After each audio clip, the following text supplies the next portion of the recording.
overview of the religion is in 570 AD, Muhammad, or the Holy Prophet, was born, and he has his first revelation. He preaches, and he basically just like keeps going on with like the pilgrimage and all that jazz. And then he's like, he does a lot of stuff. Muhammad starts the Islamic religion, and he basically kickstarts the whole like Islamic feel. So there are 5 pillars of Islam. This is yours. There are 5 pillars of Islam: Shahada, Salah, Zakat, Sawn, and Hajj.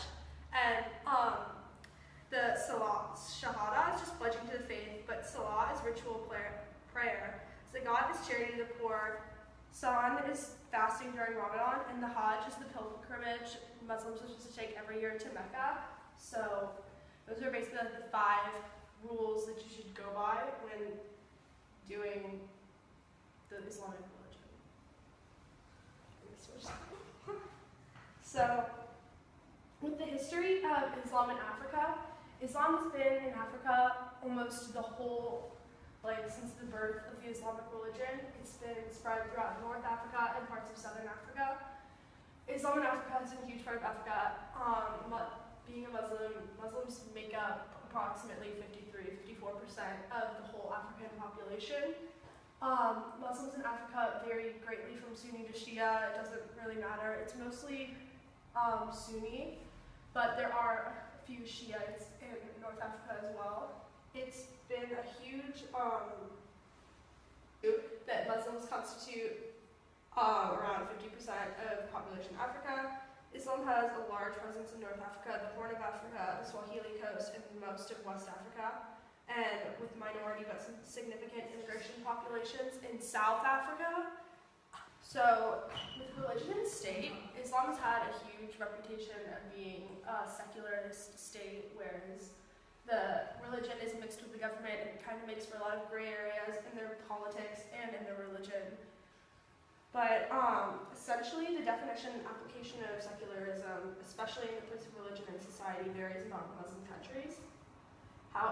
Whereas in Saudi Arabia, women aren't allowed to drive, but in other parts of the Muslim world, in Morocco, women are able to do almost as much as they please. The Muslim idea of a government is having the caliphate. The caliphate is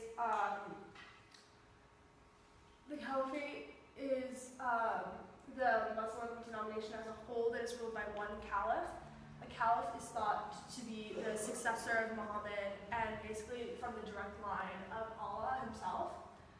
So, but the difference is the Sunnis believe that the caliph should be chosen by the people and should be used basically as a democracy, while the Shiites believe that a caliph is chosen from God and it's not something that the people choose, it's something that God chooses. So that's a huge thing that almost kind of sparked the civil war between the Sunnis and the Shias, and basically just like everything that's been happening is what the Shiites believe to be a war against Western culture and a war against that's led by Abu Bakr al-Baghdadi. Abu Bakr al-Baghdadi is the current caliph of the caliphate in Middle East right now. Something that a lot of people don't really get about the Islamic religion is the rise to terroristic activity. Many people believe that this terroristic activity started with 9/11, started earlier in the 2000s, but unfortunately that's not really how it goes. In 1976 was the first time that any violence in the Middle East really took off, when the Soviets invaded Afghanistan. And in 1988, the Soviets left Afghanistan, but there was still a lot of tension in the country, and whereas everything else. In 1999, Abu Musab Zarwaki met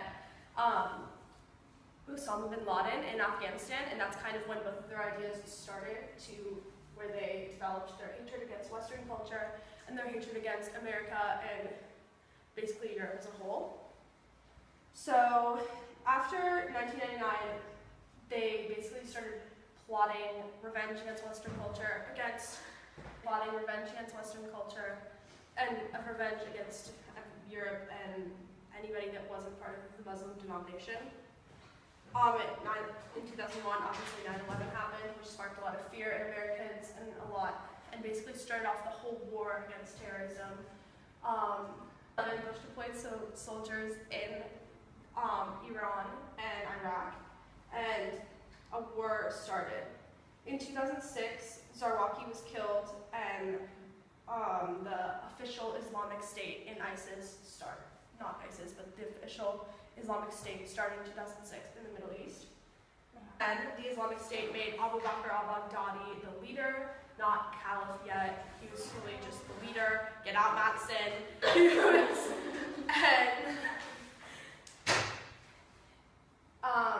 So he was right now just leader of Al-Qaeda in the Islamic State, but he eventually follows in 2013 to become the overall caliph of the caliphate.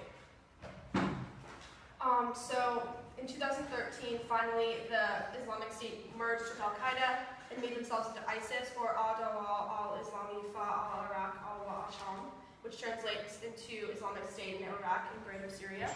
So that's ISIS. Brings us to the current events of terroristic activity and what happens then. In the Muslim world, ISIS has been causing a lot of activity, as you can see in the news, a lot of terroristic things. This has been happening for about almost 2 years now, basically ever since al-Baghdadi became caliph and ISIS eventually started. ISIS has covered a lot of ground in the last years or so. They've taken many cities under siege in Iraq and Syria, including Raqqa, which is the capital of Syria, but is now their headquarters and where everybody stays in ISIS, where everybody develops all the ISIS plans. Everything it's their major capital city. Currently, there's basically nobody in Raqqa except for ISIS. It's deserted, except for the few who try to stay where it's very dangerous. So after the attacks of Paris, things got pretty much out of hand. ISIS attacked Paris, and a lot of things happened. Refugees were being displaced at this time, but after the attacks of Paris, a lot of countries in Europe said that they didn't want to take any refugees out of fear that refugees would come with ISIS to their countries and plan more attacks. Currently, America is also debating whether or not to take refugees. They are, as of right now, but a lot of politicians are proposing that we either block Muslims out fully, only take Christians, or make the Muslims wear armbands or anything like that. So basically, the whole country is being driven by fear right now: fear of ISIS, fear of terrorist activity, fear of Islam, of the Muslim religion itself. There's a lot of people dealing with Islamophobia right now, and a lot of racism toward the whole Muslim race. So that's about it. Woo!